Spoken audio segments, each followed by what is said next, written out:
नमस्कार। आकाशवाणी से प्रस्तुत है समाचार प्रभात।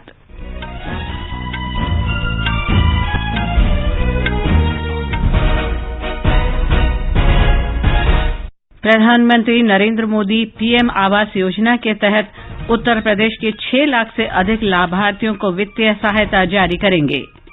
भारत आज से कई पड़ोसी देशों और महत्वपूर्ण सहयोगी देशों को स्वदेशी कोविड वैक्सीन की आपूर्ति शुरू कर रहा है। केंद्र और किसान प्रतिनिधियों के बीच आज नई दिल्ली में 10वें दौर की वार्ता होगी। अमेरिका में कड़ी सुरक्षा व्यवस्था के बीच जो बाइडेन देश के 46वें राष्ट्रपति के रूप में शपथ लेंगे। और बीसीसीआई ने इंग्लैंड के साथ 5 फरवरी से शुरू हो रही टेस्ट क्रिकेट श्रृंखला के लिए 18 सदस्यों की टीम की घोषणा की।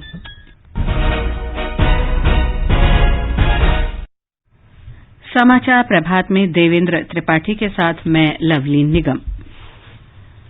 प्रधानमंत्री नरेंद्र मोदी आज वर्चुअल माध्यम से उत्तर प्रदेश में पीएम आवास योजना ग्रामीण के अंतर्गत 6,10,000 से अधिक लाभार्थियों को करीब 26 अरब 91 करोड़ रुपए की वित्तीय सहायता जारी करेंगे। इस अवसर पर श्री मोदी की कुछ लाभार्थियों से बातचीत करने की भी संभावना है। केंद्रीय ग्रामीण विकास मंत्री और उत्तर प्रदेश के मुख्यमंत्री योगी आदित्यनाथ भी कार्यक्रम में उपस्थित रहेंगे। इस सहायता राशि से योजना के अंतर्गत 5,30,000 लाभार्थियों को पहली किस्त और 80,000 लाभार्थियों को दूसरी किस्त दी जाएगी। हमारे संवाददाता ने खबर दी है कि प्रधानमंत्री बुंदेलखंड क्षेत्र में चित्रकूट जिले के खे गांव की राजकुमारी नामक महिला से बात कर सकते हैं। प्रधानमंत्री की वित्तीय सहायता एक क्लिक से चित्रकूट जिले के 5,044 लाभार्थियों के पास पहुंच जाएगी। पिछले वर्ष उत्तर प्रदेश को केंद्रीय ग्रामीण विकास मंत्रालय के कार्यक्रमों के श्रेष्ठ कार्यान्वयन के लिए विभिन्न श्रेणियों में सबसे अधिक 9 राष्ट्रीय पुरस्कार मिले थे। प्रधानमंत्री ने 20 नवंबर 2016 को पीएम आवास योजना ग्रामीण का शुभारंभ किया था। इस योजना के अंतर्गत अब तक देश भर में 1 करोड़ 26 लाख मकान बनाए जा चुके हैं। प्रधानमंत्री ग्रामीण आवास योजना के लाभार्थियों को सहायता राशि के अलावा महात्मा गांधी राष्ट्रीय ग्रामीण रोजगार गारंटी योजना मनरेगा के तहत अकुशल श्रमिक की मजदूरी के रूप में सहायता और स्वच्छ भारत मिशन ग्रामीण या किसी अन्य स्रोत से शौचालय के निर्माण के लिए 12,000 रुपए की सहायता राशि दी जाती है। भारत आज से कोविड-19 टीकों की आपूर्ति आरंभ कर रहा है। ऑक्सफोर्ड और एस्ट्राजेनेका टीकों का भंडारण आसानी से किया जा सकता है। आने वाले दिनों में इन टीकों की लाखों खुराकें निर्यात करने की योजना है। प्रधानमंत्री नरेंद्र मोदी ने कहा कि दुनिया के देशों की स्वास्थ्य संबंधी आवश्यकताएं पूरा करने के लिए भारत को पुराने सहयोगी देश के नाते बड़े सम्मान से देखा जाता है। विदेश मंत्रालय ने बताया है कि सरकार को पड़ोसी देशों के साथ साथ कई महत्वपूर्ण सहयोगी देशों से भारत में बने टीकों की आपूर्ति के कई अनुरोध मिले हैं। इनके जवाब में और टीकों के उत्पादन के बारे में भारत की वचनबद्धता के अनुसार तथा कोविड महामारी से निपटने में समूची मानवता की मदद करने की क्षमताओं को ध्यान में रखते हुए भूटान, मालदीव, बांग्लादेश, नेपाल, म्यांमां और सेशल्स के लिए टीकों की आपूर्ति आज से शुरू की जाएगी। मंत्रालय ने यह भी कहा है कि श्रीलंका, अफगानिस्तान और मॉरिशस के मामले में भारत आवश्यक विनियामक स्वीकृति मिलने का इंतजार कर रहा है। भारत और अन्य देशों में कोविड टीकाकरण कार्यक्रम चलाया जा रहा है और चरणबद्ध तरीके से स्वास्थ्य कर्मियों, कोविड के उपचार में लगे अग्रिम पंक्ति के कार्यकर्ताओं और अधिक जोखिम वाले लोगों को टीका दिया जा रहा है। घरेलू आवश्यकताओं को ध्यान में रखते हुए भारत आने वाले समय में सहयोगी देशों को चरणबद्ध तरीके से टीके उपलब्ध कराएगा। विदेशों को टीकों की आपूर्ति करते समय यह भी सुनिश्चित किया जाएगा कि घरेलू टीका निर्माताओं के पास देश की आवश्यकताओं को पूरा करने के लिए पर्याप्त टीके उपलब्ध रहें। भारत बांग्लादेश को उपहार स्वरूप कोविड की वैक्सीन प्रदान करेगा। ब्यौरा हमारे संवाददाता से। भारत बांग्लादेश को कोरोना टीके की 20 लाख खुराक उपहार के तौर पर भेजेगा। कोरोना टीके की यह खेप बृहस्पतिवार को बांग्लादेश पहुंचने वाली है। बांग्लादेश के स्वास्थ्य मंत्रालय के अधिकारी इन टीकों के रखरखाव और उपयोग के लिए तैयारियों में लगे हैं। इसके पहले बांग्लादेश की दवा company Beximco pharmaceuticals limited, serum institute of India और बांग्लादेश सरकार के बीच 3 करोड़ टीकों की खरीद के लिए पहले ही समझौता हो चुका है। बांग्लादेश के स्वास्थ्य मंत्री जाहिद मलेक ने ढाका में कहा कि देश में टीकाकरण की शुरुआत भारत से उपहार के तौर पर मिलने वाले टीकों से की जाएगी। उन्होंने बताया कि रोज करीब 2 लाख लोगों को टीका लगाने की योजना है। बांग्लादेश के स्वास्थ्य मंत्रालय ने कोरोना टीकाकरण के लिए व्यापक इंतजाम किए हैं। राजेश झा, आकाशवाणी समाचार, ढाका। भारत की कोरोना वैक्सीन कोविशील्ड की पहली खेप आज भूटान की राजधानी थिम्पू पहुंच रही है। इसमें 1,50,000 टीके हैं। आधिकारिक सूत्रों ने बताया है कि भूटान पहला देश है जिसे भारत के सीरम इंस्टीट्यूट की खुराक तोहफे के रूप में दी जा रही है। भारत और भूटान के अटूट संबंधों को देखते हुए भारत ने कोविड-19 लॉकडाउन के बावजूद भूटान को व्यापार और जरूरी वस्तुओं की लगातार आपूर्ति की है। भारत ने भूटान को अब तक 2 करोड़ 80 लाख रुपए से अधिक की paracetamol, hydroxychloroquine, PPE kit, N95 mask, x ray machine और जांच किट सहित जरूरी दवाएं और चिकित्सा उपकरण भेजे हैं। कोविशील्ड वैक्सीन की 1 लाख खुराक की खेप आज मालदीव की राजधानी माले भी पहुंच जाएगी। भारत की वैक्सीन कूटनीति पड़ोसी प्रथम नीति का एक और सबूत है। बिहार में अब तक 2 करोड़ कोरोना टेस्ट किए जा चुके हैं। राज्य में 2,54,508 संक्रमित लोग स्वस्थ हो चुके हैं। वहीं उपचाराधीन मरीजों की संख्या भी लगातार कम हो रही है। फिलहाल राज्य में 3,102 मरीजों का विभिन्न अस्पतालों में इलाज चल रहा है। राज्य में कोरोना से स्वस्थ होने की दर 98.24% तक पहुंच चुकी है। ये राष्ट्रीय औसत से 1.58% अधिक है। इस बीच बिहार में कोरोना टीकाकरण कार्यक्रम के तहत अब तक 47,402 लोगों को टीके लगाए गए हैं। महाराष्ट्र में कोविड टीकाकरण अभियान के पहले चरण में अब तक 14,883 स्वास्थ्यकर्मियों को टीके लगाए जा चुके हैं। कुछ स्थानों पर टीकाकरण अभियान कल देर शाम तक चलता रहा। ब्यौरा हमारी संवाददाता से। महाराष्ट्र में कुल 274 केंद्रों पर स्वास्थ्य कार्यकर्ताओं को कोविड-19 निवारक टीका लगाया गया। स्वास्थ्य विभाग के प्रधान सचिव डॉक्टर प्रदीप व्यास ने कहा कि टीकाकरण अभियान के बाद कोई गंभीर दुष्प्रभाव नहीं हुए हैं। राज्य के 34 जिलों और 27 नगरपालिका क्षेत्रों में शनिवार से टीकाकरण अभियान शुरू हुआ है, जिसमें 17,762 वैक्सीनेटर और 7,85,927 स्वास्थ्य कार्यकर्ता कोविन पोर्टल पर पंजीकृत हुए हैं। इस टीकाकरण अभियान के पहले चरण में कल शाम तक 52.68% स्वास्थ्य कर्मचारियों का टीकाकरण किया गया। मुंबई में कल 1,597 स्वास्थ्य कर्मचारियों का टीकाकरण हुआ। इसी बीच इस अभियान के दौरान कोविन ऐप में 800 स्वास्थ्य कर्मचारियों का पंजीकरण 2 बार हुआ है। माधुरी पांगे, आकाशवाणी समाचार, मुंबई। गुजरात में पिछले 24 घंटे में कोविड-19 के 485 नए मामले दर्ज किए गए। स्वास्थ्य विभाग के अनुसार राज्य में कोविड से स्वस्थ होने की दर बढ़कर 95.98% हो गई है। गुजरात में कोविड-19 संक्रमण के अब तक 2,56,552 मामले सामने आ चुके हैं, जिसमें से 2,46,516 मरीज ठीक हो चुके हैं। कल 709 मरीजों के ठीक होने के साथ अस्पतालों से छुट्टी दी गई। संक्रमण के सबसे अधिक 103 नए मामले कल अहमदाबाद में दर्ज हुए, जबकि सूरत में 92 नए मामले सामने आए। राज्य में इस वक्त 5,967 सक्रिय मामले हैं, जिसमें से 52 मरीजों को वेंटिलेटर पर रखा गया है। कल 2 मरीजों की मृत्यु के साथ राज्य में कोविड-19 से जान गंवाने वाले मरीजों की संख्या 4,369 हो गई है। योगेश पंड्या, आकाशवाणी समाचार, अहमदाबाद। लद्दाख में कोविड से स्वस्थ होने की दर बढ़कर 98% हो गई है, जो राष्ट्रीय औसत से 2% अधिक है।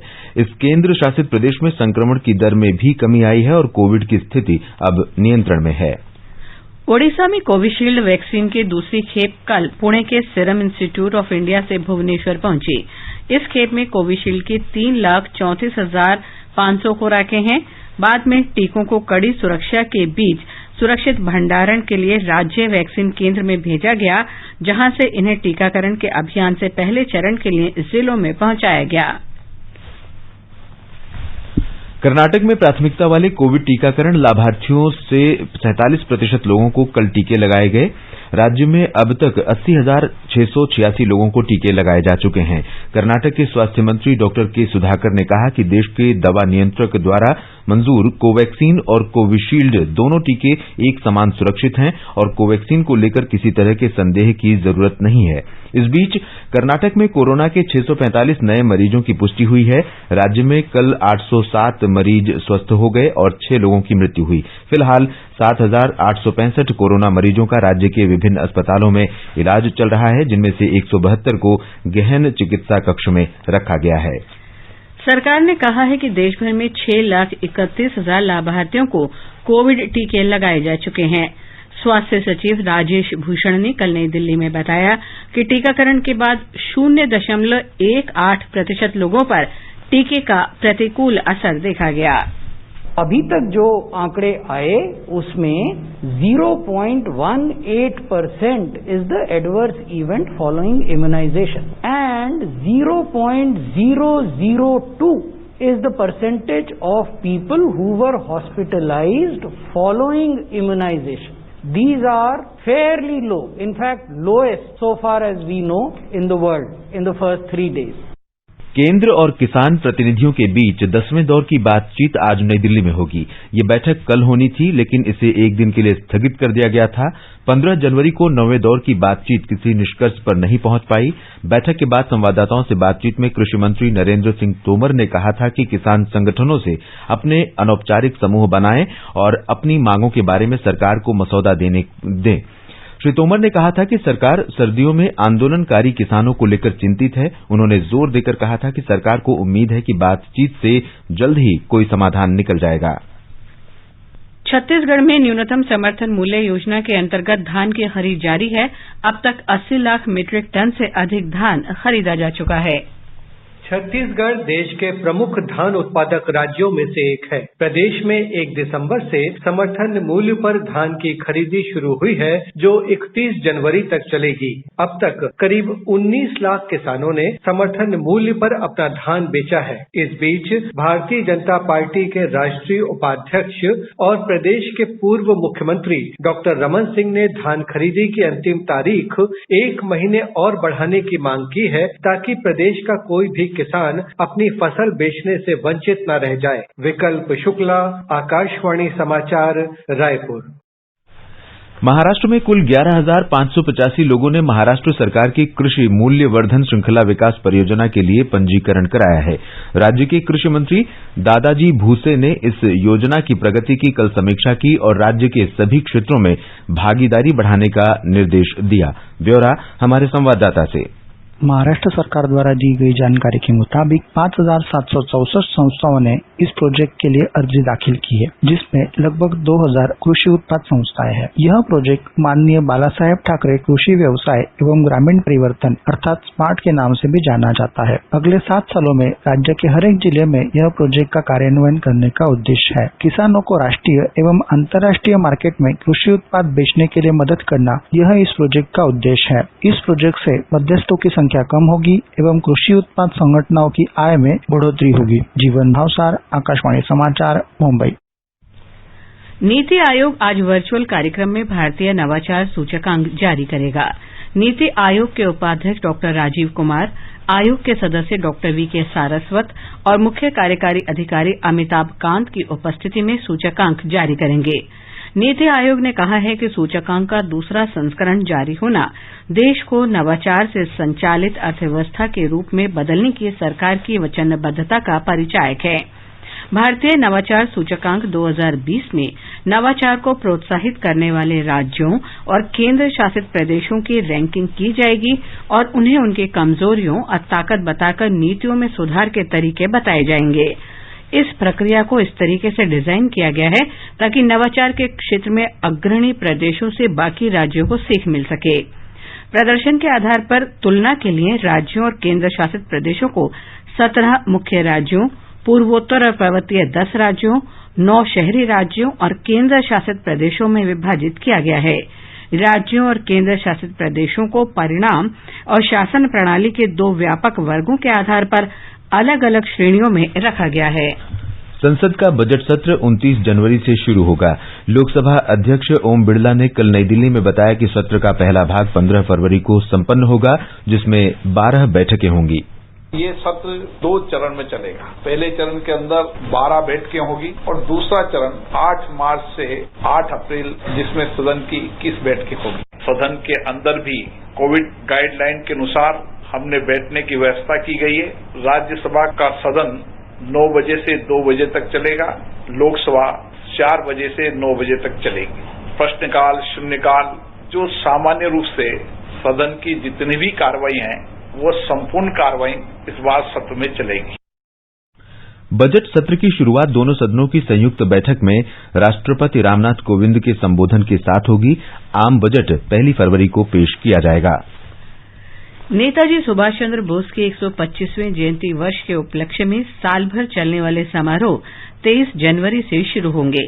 संस्कृति मंत्री प्रहलाद सिंह पटेल ने कल नई दिल्ली में बताया कि सरकार हर वर्ष 23 जनवरी के दिन सुभाष चंद्र बोस के जन्मदिवस को पराक्रम दिवस के रूप में मनाएगी। संस्कृति मंत्री ने बताया कि प्रधानमंत्री नरेंद्र मोदी कोलकाता में उद्घाटन समारोह की अध्यक्षता करेंगे। 23 तारीख को प्रमुख तौर पर 3 स्थानों पर कार्यक्रम है। एक कलकत्ता में है, जहां पर स्वयं प्रधानमंत्री जी एक प्रदर्शनी का उद्घाटन करेंगे, जो कल से कलकत्ता के नेशनल लाइब्रेरी ग्राउंड में प्रारंभ हो गई है। 400 मीटर के कैनवास पर 200 कलाकार उन्होंने अपनी पेंटिंग शुरू कर दी है, जो 23 तारीख तक चलेगी। ये पूरी तरह से सुभाष जी की जीवनी पर आधारित होगी। दूसरा कार्यक्रम कटक में है, जन्म स्थान पर है, जहां स्वयं पेट्रोलियम मंत्री आदरणीय धर्मेंद्र प्रधान जी उस कार्यक्रम में शामिल होंगे। तीसरा कार्यक्रम हरिपुरा में है, जहां पर मंत्रालय ने एक प्रदर्शनी लगाई है। पहली बार जब कांग्रेस के अध्यक्ष नामित हुए थे नेताजी, वो स्थान हरिपुरा था, इसलिए सांकेतिक रूप से उस स्थान को हमने चुना है। संस्कृति मंत्री ने कहा कि सुभाष चंद्र बोस की वर्षगांठ राष्ट्रीय और अंतर्राष्ट्रीय स्तर पर धूमधाम से मनाई जाएगी। उन्होंने बताया कि प्रधानमंत्री नरेंद्र मोदी की अध्यक्षता में उच्च स्तरीय समिति पूरे वर्ष के कार्यक्रमों पर निगरानी और मार्गदर्शन के लिए गठित की गई है। ये समिति दिल्ली, कोलकाता सहित देशों विदेशों में तथा नेताजी और आजाद हिंद फौज से जुड़े अन्य स्थानों पर मार्गदर्शन करेगी। श्री पटेल ने कहा कि कई मंत्रालयों और विभागों ने नेताजी सुभाष चंद्र बोस की जयंती मनाने के लिए विभिन्न गतिविधियां आयोजित करने की योजना बनाई है। फुटबॉल टूर्नामेंट और मैराथन, ये खेल विभाग ने तय किया है कि वो वर्ष भर गतिविधियां नेताजी के नाम पर समर्पित करेंगे। पदयात्राएं और साइकिल यात्राएं, ये भी युवा कार्यक्रम विभाग ने तय की है कि वर्ष भर वो गतिविधियों को जारी रखेंगे। देखो अपना देश के तहत जो वेबिनार्स होंगे पर्यटन मंत्रालय के, वो पूरी तरह से नेताजी के लिए समर्पित होंगे। आईएनए की धुन पर कदम बढ़ाए जा बीटिंग रिट्रीट में गीत शामिल होगा। रक्षा मंत्रालय ने ऐसा फैसला किया है। एयर इंडिया ने विमानों पर नेताजी के चित्र लगाने का फैसला किया है। नेताजी के नाम पर एक एक्सप्रेस रेलगाड़ी रेल मंत्रालय ने तय की है। 5 भारतीय विश्वविद्यालयों में नेताजी से संबंधित 5 पीठों की स्थापना होगी। ये शिक्षा विभाग का फैसला है। नेताजी पर लघु फिल्म प्रतियोगिता, भारत के लिए नेताजी के सपनों को कैसे पूरा किया जाए, ये सूचना प्रसारण मंत्रालय ने पूरा एक एपिसोड बनाने का फैसला किया है। श्री पटेल ने बताया कि नेताजी पर आधारित सांस्कृतिक कार्यक्रम अमरा नूतौन जौबनेरी दूत आयोजित किया जाएगा। स्मारक सिक्का और डाक टिकट भी जारी किया जाएगा। दूरदर्शन और आकाशवाणी भी सुभाष चंद्र बोस के जीवन और कार्यों पर चर्चा, लघु फिल्म और अन्य कार्यक्रम बनाएंगे। रेल मंत्री पीयूष गोयल ने ट्विटर पर बताया कि हावड़ा कालका मेल का नाम नेताजी एक्सप्रेस कर दिया गया है। और आगे बढ़ने से पहले एक नजर मुख्य समाचारों पर। प्रधानमंत्री नरेंद्र मोदी पीएम आवास योजना के तहत उत्तर प्रदेश के 6 लाख से अधिक लाभार्थियों को वित्तीय सहायता जारी करेंगे। भारत आज से कई पड़ोसी देशों और महत्वपूर्ण सहयोगी देशों को स्वदेशी कोविड वैक्सीन की आपूर्ति शुरू कर रहा है। केंद्र और किसान प्रतिनिधियों के बीच आज नई दिल्ली में 10वें दौर की वार्ता होगी। अमेरिका में कड़ी सुरक्षा व्यवस्था के बीच जो बाइडेन देश के 46वें राष्ट्रपति के रूप में शपथ लेंगे और बीसीसीआई ने इंग्लैंड के साथ 5 फरवरी से शुरू हो रही टेस्ट क्रिकेट श्रृंखला के लिए 18 सदस्यों की टीम की घोषणा की।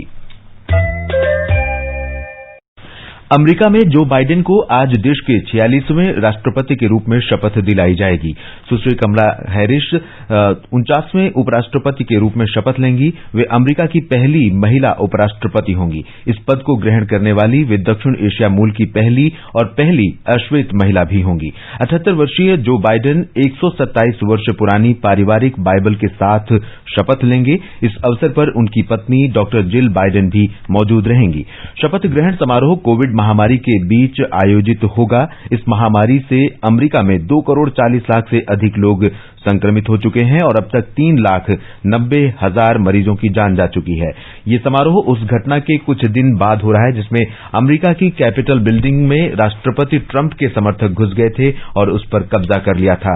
घुसपैठियों को भगाने के लिए कैपिटल बिल्डिंग बंद करने की कार्रवाई में 5 लोगों की मृत्यु भी हो गई थी। इस बीच शपथ ग्रहण समारोह के लिए सुरक्षा के व्यापक प्रबंध किए गए हैं। अमेरिकी गुप्तचर सेवा ने कार्यक्रम स्थल को अपने कब्जे में ले लिया है, लेकिन इस बार उनको डीसी मेट्रोपॉलिटन पुलिस विभाग और नेशनल गार्ड सहित कई बलों का सहयोग मिल रहा है। सुरक्षा कार्यों में करीब 25,000 कर्मियों के शामिल होने की संभावना है। शपथ ग्रहण कार्यक्रम के दौरान कई सबवे स्टेशन बंद रहेंगे। भारत और फ्रांस की वायुसेनाएं आज से जोधपुर के वायुसेना स्टेशन पर युद्धाभ्यास एक्स डेजर्ट 21 शुरू करेंगी। यह अभ्यास 24 जनवरी तक चलेगा। इस अभ्यास में फ्रांस की ओर से Rafale Airbus A330, multi role tanker transport A400, M technical transport विमान और लगभग 175 सैनिक हिस्सा लेंगे। भारतीय वायुसेना की ओर से इस अभ्यास में मिराज 2000, सुखोई 30, MKI राफेल विमानों में ईंधन भरने वाले IL-78 विमान और अवाक समेत कई विमान तथा वायु रक्षा प्रणालियों को शामिल किया जाएगा। दोनों देशों की वायु सेनाओं का यह संयुक्त अभ्यास आपसी संपर्कों की श्रृंखला में महत्वपूर्ण मील का पत्थर है। विशेष बात यह है कि इस अभ्यास में दोनों तरफ से राफेल लड़ाकू विमान को शामिल किया जा रहा है, जो दोनों वायु सेनाओं के बीच बढ़ते पारस्परिक संबंधों का संकेत है। बिहार में सिखों के 10वें गुरु गोविंद सिंह की 354वीं जयंती के अवसर पर प्रकाशोत्सव पूरे धार्मिक उल्लास के साथ मनाया जा रहा है। इस अवसर पर गुरु गोविंद सिंह के जन्मस्थल पटना साहिब के तख्त श्री हरमंदिर साहिब गुरुद्वारे में मुख्य कार्यक्रम आयोजित किया गया है। ब्यौरा हमारे संवाददाता से। तख्त श्री हरिमंदिर साहिब में श्रद्धालु आज सुबह से ही मत्था टेक रहे हैं। शबद कीर्तन से पूरा माहौल भक्तिमय हो गया है। इस मौके पर गुरुद्वारा को आकर्षक और मनमोहक ढंग से सजाया गया है। गुरु ग्रंथ साहिब का अखंड पाठ चल रहा है। अखंड पाठ की समाप्ति के बाद विशेष दीवान आयोजित किया जाएगा। अमृत बेले में आरती, अरदास, बैंड बाजे की धुन, आतिशबाजी और पुष्प वर्षा कर गुरु जी का जन्मोत्सव मनाया जाएगा। इसके पूर्व आज शाम संत समागम होगा, जिसमें देश विदेश के श्रद्धालु भाग लेंगे। गुरु पर्व के अवसर पर विशेष लंगर का आयोजन किया गया है। आकाशवाणी समाचार के लिए पटना साहिब से मैं कृष्ण कुमार लाल। गोवा में भारतीय अंतर्राष्ट्रीय फिल्म महोत्सव के विभिन्न सत्रों में अनेक रुचिकर और सूचनाप्रद गतिविधियां चल रही हैं। हमारे संवाददाता ने बताया है कि यह आयोजन 24 जनवरी तक चलेगा। भारतीय फिल्म और टेलीविजन संस्थान की एसोसिएट प्रोफेसर मधु अप्सरा ने कहा कि फिल्मों में दर्शकों को वास्तविकता का अनुभव होना चाहिए। सिनेमा में ध्वनि डिजाइन के संदर्भ में व्याख्यान देते हुए उन्होंने कहा कि ध्वनि और संवादों का सिनेमा में दिखाई गई गतिविधियों से तारतम्य होना चाहिए। प्रसिद्ध फिल्म निर्माता, निर्देशक, लेखक और फिल्म समारोह के भारतीय पैनोरमा की ज्यूरी के अध्यक्ष जॉन मैथ्यू मथान ने कहा कि फिल्म बनाने वालों को समाजशास्त्र और राजनीति के तत्वों की समझ होनी चाहिए। उन्होंने कहा कि निर्देशकों को समाज के प्रति संवेदनशील होना चाहिए। फिल्म समारोह के दौरान स्वास्थ्य संबंधी नियमों का पालन किया जा रहा है। गोवा से मुकेश थाली की रिपोर्ट के साथ समाचार कक्ष से चंद्रशेखर शर्मा। भारतीय क्रिकेट कंट्रोल बोर्ड बीसीसीआई ने इंग्लैंड के साथ अगले महीने होने वाली 4 टेस्ट मैचों की श्रृंखला के लिए पहले 2 टेस्ट मैचों के लिए टीम की घोषणा कर दी है। भारत के नियमित कप्तान विराट कोहली की टीम में वापसी हुई है।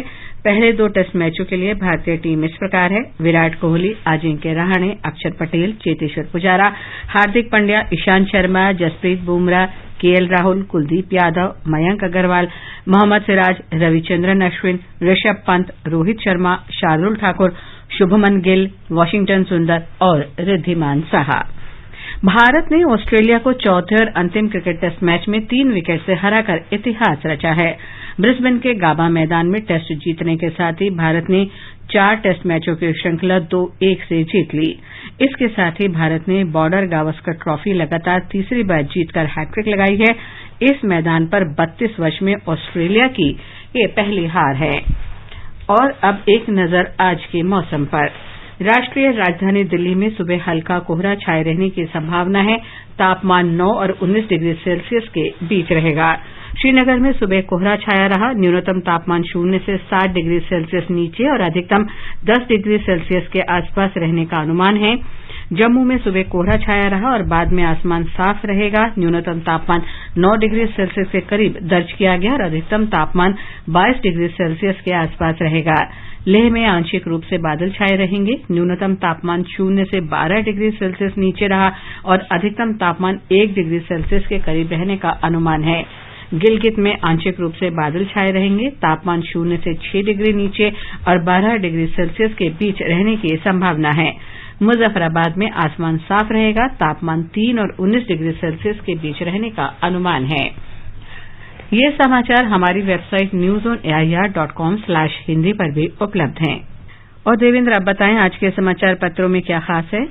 जी लवलीन, अखबारों ने आज अलग अलग खबरों को प्रमुखता दी है। जनसत्ता की पहली खबर है, हिंदुस्तान ने सुविधा शीर्षक से लिखा है, कोविड टीकाकरण केंद्रों पर बचे हुए टीके अब दूसरे स्वास्थ्य कर्मियों और अस्पताल के अन्य कर्मियों को भी लगाए जा सकेंगे। राजस्थान पत्रिका ने सेना को भी लगा टीका को सचित्र प्रकाशित किया है। पत्र लिखता है, अब तक 6.5 लाख से ज्यादा लोगों को टीका लगाया जा चुका है। हरिभूमि लिखता है, भारत पड़ोसी देशों को आज से शुरू करेगा वैक्सीन की सप्लाई। नवभारत टाइम्स की सुर्खी है, आज से 6 देशों को मिलेंगे मेड इन इंडिया टीके। सरकार ने व्हाट्सएप से नई गोपनीयता नीति वापस लेने को कहा। राष्ट्रीय सहारा की सुर्खी है, व्हाट्सएप पर सरकार सख्त, केंद्र ने कहा एक तरफा बदलाव अनुचित और अस्वीकार्य।